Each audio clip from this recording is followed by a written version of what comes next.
당신은 지금 쉬고 있다고 생각하십니까? 하루 종일 텔레비전 앞에 앉아 리모컨을 손에 쥐고 채널을 바꾸며 그것을 노후의 자유라고 부르고 있지는 않습니까? 저는 105년을 살았습니다. 그리고 그 긴 세월 동안 단 한 가지만은 분명히 배웠습니다. 인간이 가장 위험해지는 순간은 자신이 안전하다고 느낄 때라는 것입니다.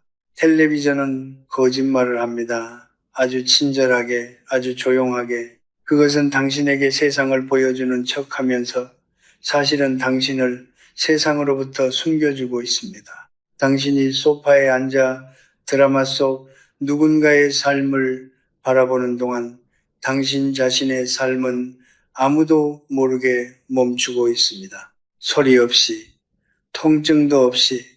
그것이 바로 이 습관이 치매보다 더 무서운 이유입니다. 치매는 밖에서 옵니다. 유전자가 그럴 수도 있고 노화가 그럴 수도 있습니다. 우리가 선택하지 않은 것들이 우리를 덮칩니다. 하지만 오늘 제가 이야기할 7가지 습관은 다릅니다.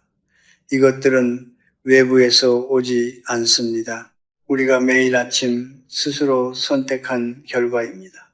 리모컨을 집어드는 손으로 커튼을 걷지 않기로 결정하는 마음으로 전화 한 통 하지 않고 하루를 끝내는 침묵으로 저는 젊은 시절 가난과 전쟁을 겪었습니다. 먹을 것이 없어 굶은 날도 있었고 사랑하는 사람을 잃은 날도 있었습니다. 그러나 그 시절에 저는 살아 있었습니다. 두려웠지만 살아 있었습니다. 오늘날 제가 보는 많은 노인들은 다릅니다. 몸은 따뜻한 방 안에 있지만 눈빛은 이미 먼 곳을 향해 있습니다. 배고프지 않지만 공허합니다. 아프지 않지만 활기가 없습니다. 그들이 선택한 것은 편안함이었지만 그들이 얻은 것은 소멸이었습니다. 여러분, 혹시 이런 느낌을 아십니까? 하루가 끝났는데 내가 오늘 무엇을 했는지 기억이 나지 않는 그 느낌을, 아무것도 하지 않았는데 이상하게 피곤한 그 느낌을 누군가와 이야기하고 싶은데 전화기를 들 이유를 찾지 못하는 그 느낌을, 그것은 노화가 아닙니다. 그것은 습관입니다. 그리고 습관은 바꿀 수 있습니다. 저는 오늘 여러분에게 충격적인 진실을 드리려 합니다. 하지만 동시에 하나의 약속도 드리겠습니다. 이 이야기가 끝날 때 여러분은 두려움이 아니라 선택의 힘을 느끼실 것입니다. 진정한 노년의 품위는 몇 살까지 사느냐에 달려있지 않습니다. 매일 아침 어떤 사람으로 깨어나느냐에 달려 있습니다. 자, 이제 시작하겠습니다. 제가 40살이었을 때 저와 함께 대학에서 철학을 가르치던 친구가 한 명 있었습니다. 그의 이름은 이제 중요하지 않습니다. 하지만 그의 눈빛은 아직도 기억합니다. 강의실에서 그는 누구보다 빛났습니다. 학생들은 그의 말 한마디 한마디를 받아 적었고 그는 언제나 질문으로 가득 찬 사람이었습니다. 세상에 대해, 인간에 대해, 삶의 의미에 대해 그는 제가 아는 가장 살아있는 사람이었습니다. 그가 65세 정년퇴임을 했을 때 저는 그를 찾아가 함께 식사를 했습니다. 그는 웃으며 말했습니다. 이제 드디어 쉴 수 있겠어. 읽고 싶었던 책도 읽고 가고 싶었던 곳도 가고 저는 그 말을 들으며 고개를 끄덕였습니다. 하지만 마음 한켠에 작은 불안이 스쳤습니다. 평생 목적을 향해 달려온 사람이 갑자기 목적 없이 살 수 있을까 하는 걱정이었습니다. 1년이 지났습니다. 저는 다시 그를 찾아갔습니다. 그런데 문을 열고 들어선 순간 저는 멈춰 섰습니다. 거실 커튼은 반쯤 내려져 있었고 방 안은 텔레비전 불빛으로만 밝혀져 있었습니다. 그는 소파에 깊숙이 파묻혀 앉아 낮 드라마를 보고 있었습니다. 저를 보자 환하게 웃었지만 그 눈빛에서 예전의 그 빛은 찾을 수 없었습니다. 탁자 위에는 일담한 책이 먼지를 뒤집어 쓰고 있었습니다. 우리는 차를 마시며 이야기했습니다. 하지만 대화는 자꾸 끊겼습니다. 그는 드라마 속 등장인물 이야기를 했습니다. 어제 방송에서 어떤 일이 있었는지, 주인공이 얼마나 억울한 상황에 처해 있는지를 저는 조심스럽게 물었습니다. 요즘 어떤 책 읽고 있어? 그는 잠깐 머뭇거리다 말했습니다. 눈이 좀 피곤해서. 저는 더 묻지 않았습니다. 그로부터 3년 후 그의 아내가 저에게 전화를 했습니다. 남편이 요즘 이상한 것 같다고 자꾸 같은 말을 반복하고 어제 있었던 일을 기억 못한다고 병원에 갔더니 의사가 경도인지 장애 초기라고 했다고. 저는 전화를 끊고 한동안 아무 말도 할 수 없었습니다. 그는 병에 걸린 것이 아니었습니다. 그는 서서히 스스로 꺼져가고 있었던 것입니다. 저는 그 친구를 원망하지 않습니다. 그는 단지 편안함을 원했을 뿐입니다. 평생 열심히 살았으니 이제는 쉬어도 된다고 생각했을 뿐입니다.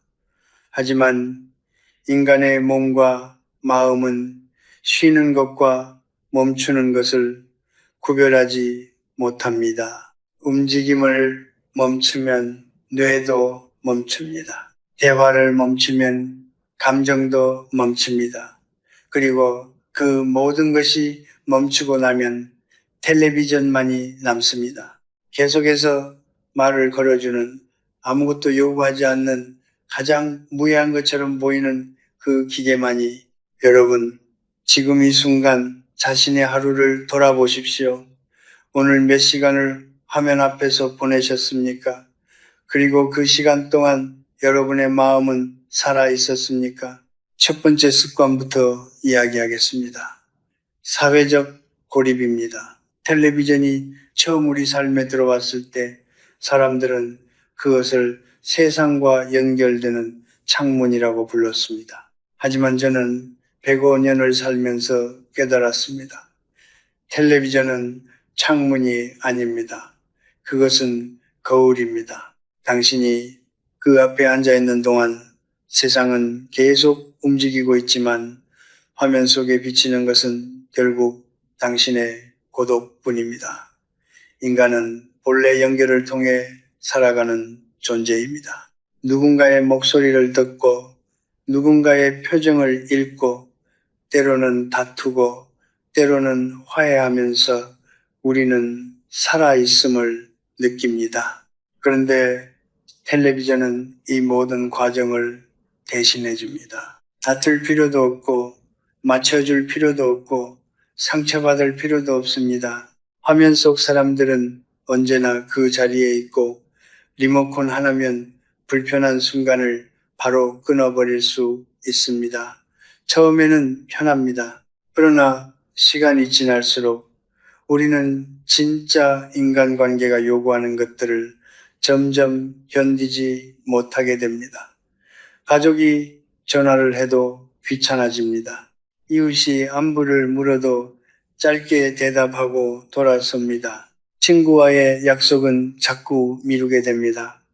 그리고 어느 순간 전화기에는 연락할 사람이 없어집니다. 그것이 고립입니다. 갑자기 찾아오는 것이 아니라 매일 조금씩 우리 스스로 쌓아 올린 벽입니다. 통계는 냉정합니다. 사회적으로 고립된 노인은 그렇지 않은 노인보다 사망 위험이 약 26% 높습니다.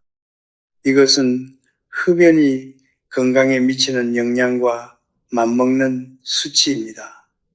담배 한 갑이 몸을 해친다면 하루 종일 혼자 텔레비전을 보는 것도 그만큼 당신을 해치고 있다는 뜻입니다. 다만 그 해로움이 눈에 보이지 않을 뿐입니다.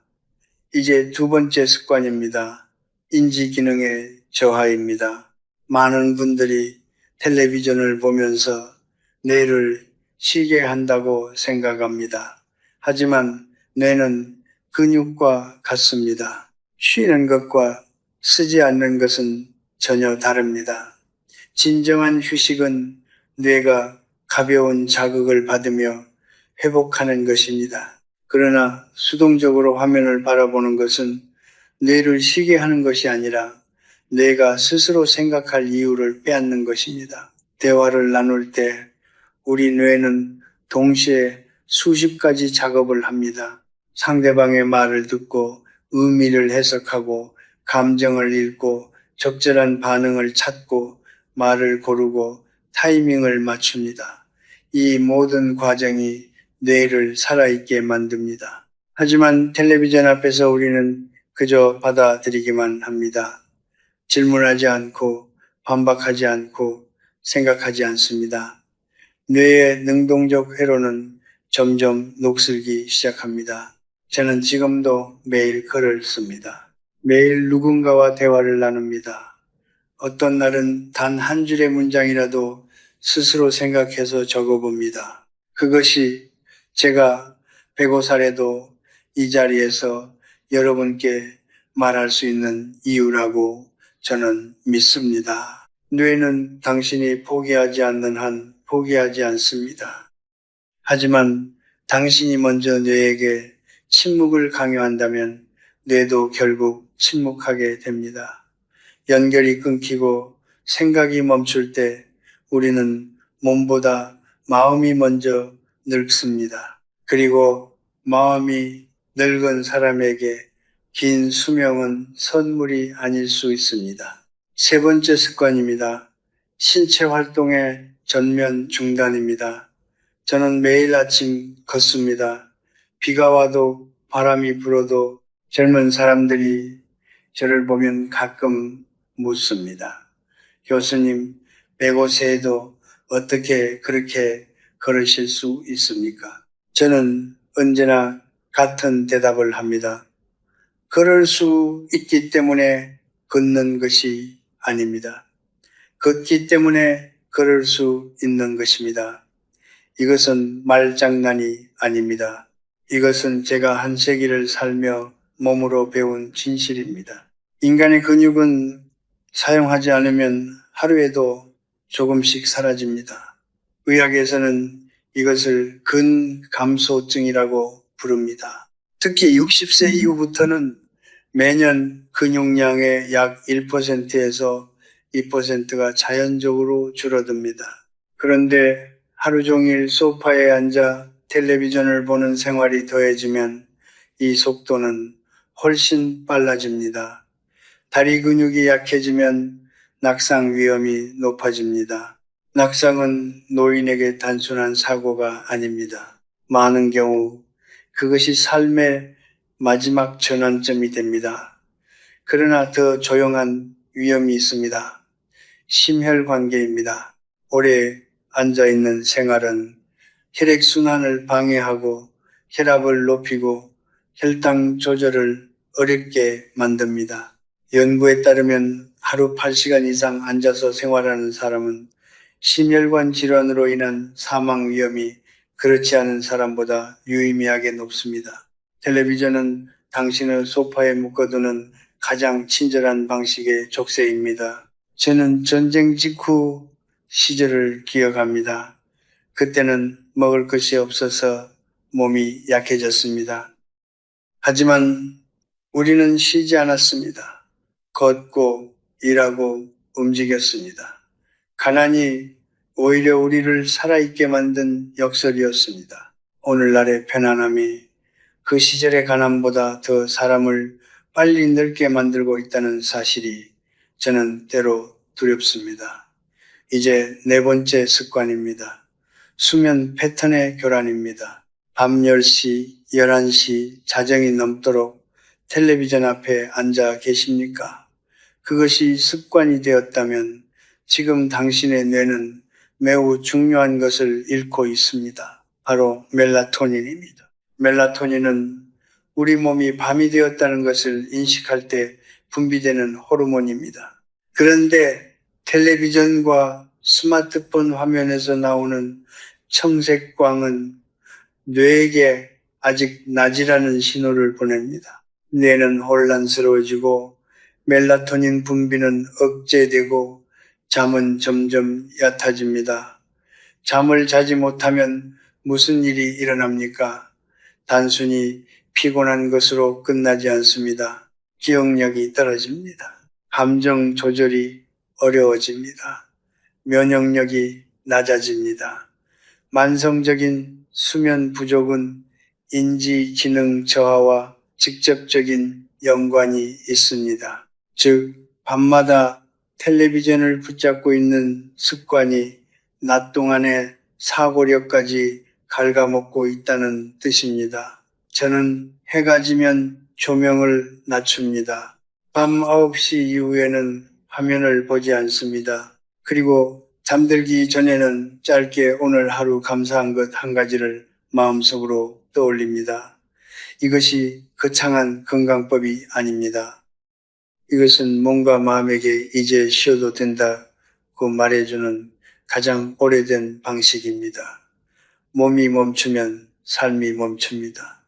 잠이 무너지면 내일이 무너집니다. 그리고 그 시작은 언제나 리모컨을 내려놓지 못하는 오늘 밤입니다. 5번째 습관입니다. 식습관의 악화입니다. 밥상 앞에 앉아 텔레비전을 켜고 식사를 하십니까? 많은 분들이 그렇게 하십니다. 혼자 먹는 식사가 쓸쓸하니까 드라마라도 틀어놓으면 덜 외롭다고 느끼니까 저는 그 마음을 충분히 이해합니다. 하지만 그 습관이 쌓이고 쌓일 때 무슨 일이 일어나는지도 알고 있습니다. 식사는 단순히 몸에 연료를 넣는 행위가 아닙니다. 식사는 의식입니다. 오늘 하루를 살아낸 몸에게 내가 당신을 돌보고 있다고 말해주는 가장 기본적인 방식입니다. 그런데 텔레비전 앞에서 먹는 식사는 이 의식을 무너뜨립니다. 시선은 화면에 가 있고 손은 기계적으로 움직이고 뇌는 음식을 인식하지 못합니다. 배가 부른지 고픈지도 느끼지 못한 채 먹거나 반대로 식사 시간을 완전히 잊어버리기도 합니다. 연구에 따르면 텔레비전을 보면서 식사를 하면 평균적으로 그렇지 않을 때보다 더 많은 양을 섭취하게 됩니다. 포만감 신호를 뇌가 제대로 받아들이지 못하기 때문입니다. 장기적으로는 영양 불균형, 소화장애, 혈당 불안정으로 이어집니다. 노년의 몸은 젊은 시절보다 훨씬 정밀한 관리가 필요합니다. 그런데 우리는 가장 중요한 순간에 가장 무관심한 태도로 몸을 대하고 있습니다. 6번째 습관입니다. 감정 조절 능력의 약화입니다. 텔레비전 속 콘텐츠는 점점 자극적으로 변하고 있습니다. 뉴스는 매일 재난과 갈등을 전합니다. 드라마는 배신과 분노로 가득합니다. 예능은 끊임없이 비교와 경쟁을 자극합니다. 이런 콘텐츠에 하루 몇 시간씩 반복해서 노출되면 우리의 감정 체계는 서서히 무너지기 시작합니다. 뇌는 실제 경험과 화면 속 경험을 완벽하게 구별하지 못합니다. 화면 속에서 누군가가 위협받는 장면을 반복해서 보면 뇌는 실제로 위협을 받은 것처럼 스트레스 호르몬을 분비합니다.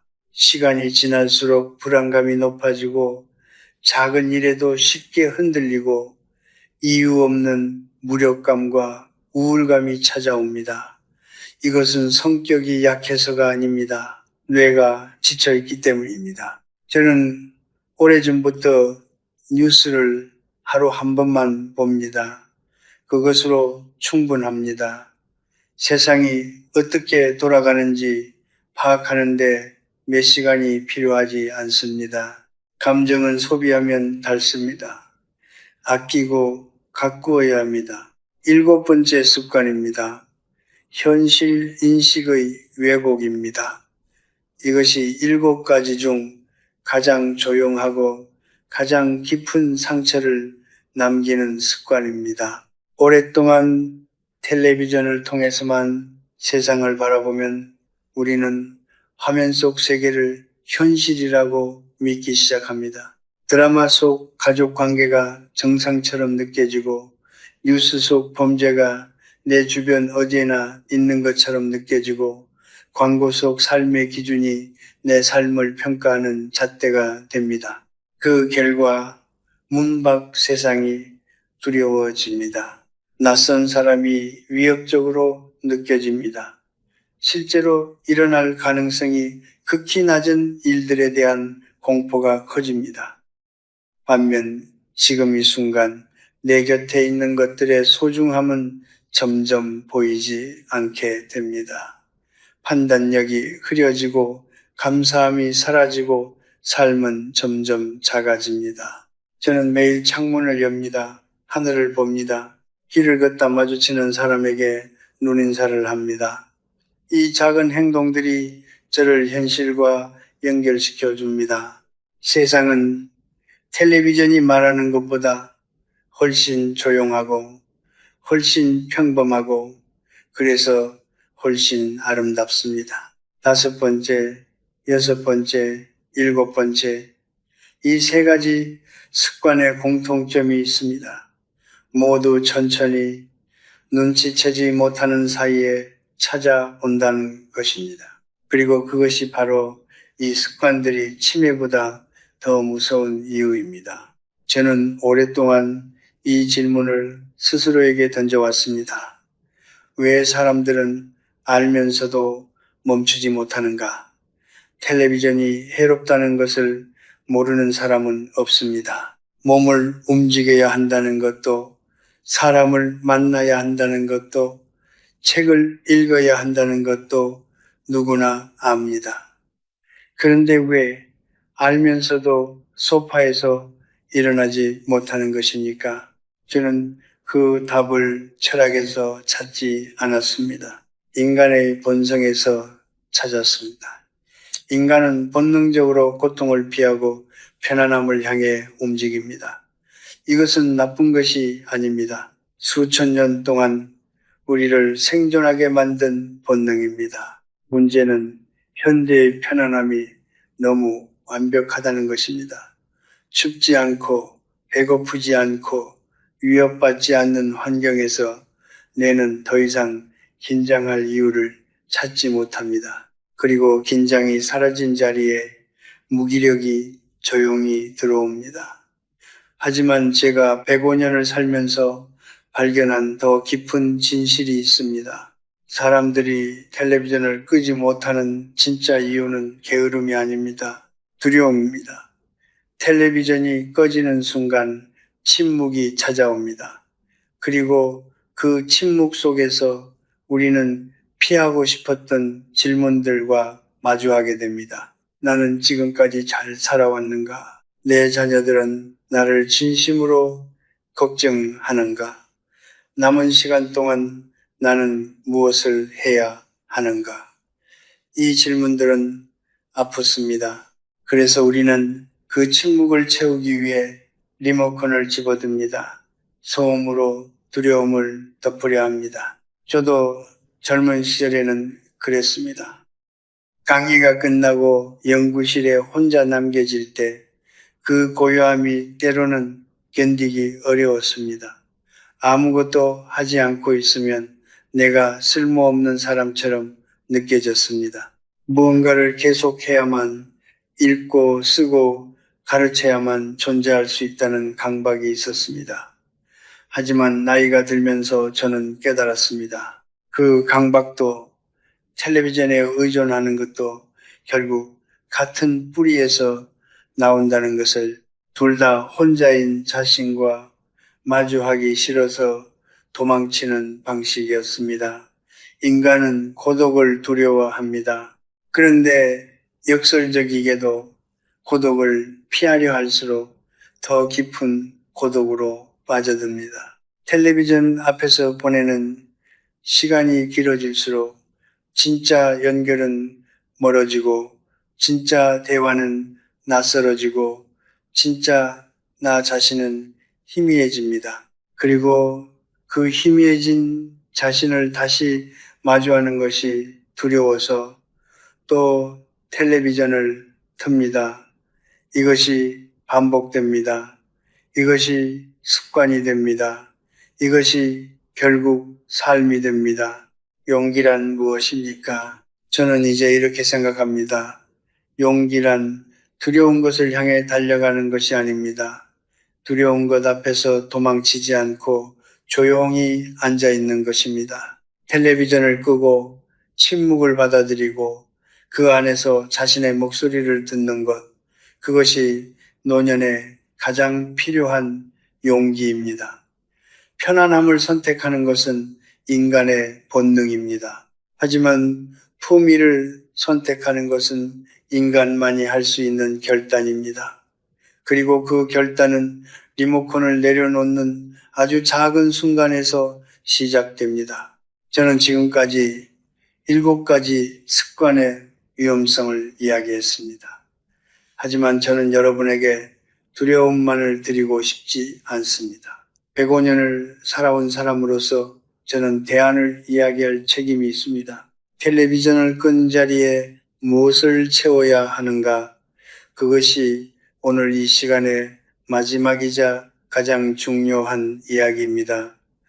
먼저 한 가지를 분명히 말씀드리겠습니다. 저는 텔레비전을 완전히 없애라고 말하는 것이 아닙니다. 그것은 현실적이지도 않고 필요하지도 않습니다. 제가 말하는 것은 다스림입니다. 텔레비전이 당신의 하루를 지배하도록 내버려 두지 말고 당신이 텔레비전을 다스리라는 것입니다. 그 차이가 모든 것을 바꿉니다. 첫 번째 원칙은 아침을 지키는 것입니다. 저는 평생 아침을 함부로 쓴 적이 없습니다. 눈을 뜨는 순간부터 1시간은 온전히 나만의 시간입니다. 텔레비전도 스마트폰도 없습니다. 창문을 열고 바깥 공기를 마시고 천천히 물 한 잔을 마시고 오늘 하루 내가 하고 싶은 것 한 가지를 마음속으로 정합니다. 이 작은 의식이 하루 전체의 방향을 결정합니다.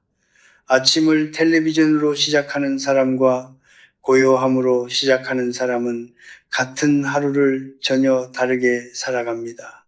두 번째 원칙은 매일 몸을 움직이는 것입니다. 거창한 운동이 필요하지 않습니다. 저는 매일 30분을 걷습니다. 특별한 목적지 없이 그냥 걷습니다. 걷는 동안 저는 생각하고 관찰하고 느낍니다. 길가의 나무가 어제와 다르게 보이고 바람의 온도가 계절을 알려줍니다. 걷는 것은 단순히 다리를 움직이는 것이 아닙니다. 세상과 다시 연결되는 행위입니다. 여러분도 오늘부터 딱 10분만 걸어보십시오. 그 10분이 습관이 되면 삶이 달라집니다. 세 번째 원칙은 한 주에 한 사람을 깊이 만나는 것입니다. 많은 사람을 만날 필요는 없습니다. 하지만 한 명과의 진심 어린 대화는 반드시 필요합니다. 가족이어도 좋고 오래된 친구여도 좋습니다. 전화 한 통이어도 충분합니다. 중요한 것은 그 대화에 온전히 집중하는 것입니다. 텔레비전을 틀어놓고 나누는 대화는 대화가 아닙니다. 그것은 소음입니다. 네 번째 원칙은 항상 읽고 있는 책 한 권을 두는 것입니다. 두꺼운 책일 필요도 없습니다. 어려운 책일 필요도 없습니다. 하루에 딱 2페이지라도 좋습니다. 책은 텔레비전과 반대 방향으로 작동합니다. 텔레비전은 당신에게 일방적으로 말을 걸지만 책은 당신이 스스로 생각하도록 만듭니다. 그 차이가 뇌를 살아있게 만드는 차이입니다. 5번째 원칙은 하루의 끝을 감사로 마무리하는 것입니다. 잠들기 전 텔레비전을 끄고 오늘 하루 좋았던 것 한 가지를 떠올려 보십시오. 아주 작은 것이어도 됩니다. 오늘 마신 커피가 맛있었다거나 창밖으로 좋은 하늘을 보았다거나 이 습관은 뇌의 감정 회로를 긍정적인 방향으로 조율합니다. 그리고 감사하는 마음으로 잠든 사람은 두려움으로 잠든 사람보다 훨씬 깊이 쉽니다. 삶을 바꾸는 것은 거대한 결심이 아닙니다. 오늘 밤 텔레비전을 1시간 일찍 끄는 것, 내일 아침 리모컨보다 창문 손잡이를 먼저 잡는 것, 그 작은 선택들이 모여 당신의 남은 날들을 만들어 갑니다. 저는 이제 이 이야기를 마무리하려 합니다. 하지만 끝맺기 전에 여러분께 한 가지만 더 말씀드리고 싶습니다. 저는 105년을 살았습니다. 전쟁을 보았고, 가난을 보았고, 기적 같은 성장도 보았습니다. 사랑하는 사람들이 먼저 떠나는 것을 수없이 지켜보았습니다. 그리고 그 긴 세월 끝에 제가 도달한 결론은 단 하나입니다. 삶의 길이는 우리가 선택할 수 없지만 삶의 깊이는 우리가 선택할 수 있다는 것입니다. 치매는 두렵습니다. 기억이 사라지고 사람을 알아보지 못하고 자신이 누구인지 잊어버리는 것. 그것은 분명 비극입니다. 하지만 오늘 제가 이야기한 7가지 습관은 다른 의미에서 더 가슴 아픈 이유가 있습니다. 치매는 우리가 원하지 않았는데 찾아온 것입니다. 그러나 이 습관들은 우리가 매일 스스로 선택한 결과입니다. 모르고 선택한 것이기에 알고 나면 바꿀 수 있습니다. 그것이 오늘 이 이야기를 드린 이유입니다. 여러분 중에 지금 이 순간 마음이 무거운 분이 계실 수 있습니다. 돌아보니 자신이 그 습관들 속에 있었다는 것을 깨달아서 하지만 저는 말씀드리고 싶습니다. 무거워하지 마십시오. 깨달은 오늘이 어제보다 이미 나은 날입니다. 인간은 반성할 수 있는 유일한 존재입니다. 그 능력이야말로 우리가 어떤 나이에도 다시 시작할 수 있는 이유입니다. 저는 요즘 아침마다 이런 생각을 합니다. 오늘 하루도 내가 살아있다는 것은 아직 내가 해야 할 무언가가 남아있다는 뜻이라고 그것이 크고 위대한 일일 필요는 없습니다. 누군가에게 따뜻한 말 한마디를 건네는 것일 수도 있고 오랫동안 읽지 못했던 책의 첫 페이지를 여는 것일 수도 있고 오늘 처음으로 텔레비전 없이 밥 한 끼를 조용히 먹는 것일 수도 있습니다. 삶은 언제나 그런 작은 것들로 이루어져 있습니다. 노년은 끝이 아닙니다. 노년은 수확의 계절입니다. 젊은 날 심어둔 씨앗들이 마침내 결실을 맺는 시간입니다. 하지만 수확하려면 들판에 나가야 합니다. 소파에 앉아 텔레비전으로 들판을 바라보는 것으로는 아무것도 거둘 수 없습니다. 오늘 밤 잠들기 전에 딱 한 가지만 해보십시오. 텔레비전을 끄고 조용히 앉아서 스스로에게 물어보십시오. 나는 오늘 진짜로 살았는가? 그 질문에 작게라도 그렇다고 대답할 수 있다면 오늘은 좋은 날입니다. 그리고 내일은 오늘보다 조금 더 그렇게 살면 됩니다. 저는 여러분의 남은 날들이 고요하고 단단하기를 바랍니다. 화려하지 않아도 좋습니다. 주목받지 않아도 좋습니다. 다만 매일 아침 스스로를 존중하는 사람으로 깨어나기를 바랍니다. 그것이 진정한 품위입니다. 그것이 제가 105년 끝에 도달한 가장 단순하고 가장 깊은 진실입니다. 삶은 요란한 축제가 아닙니다. 삶은 조용한 계속입니다. 그 조용한 계속 속에서 부디 여러분 자신을 잃지 마십시오. 감사합니다.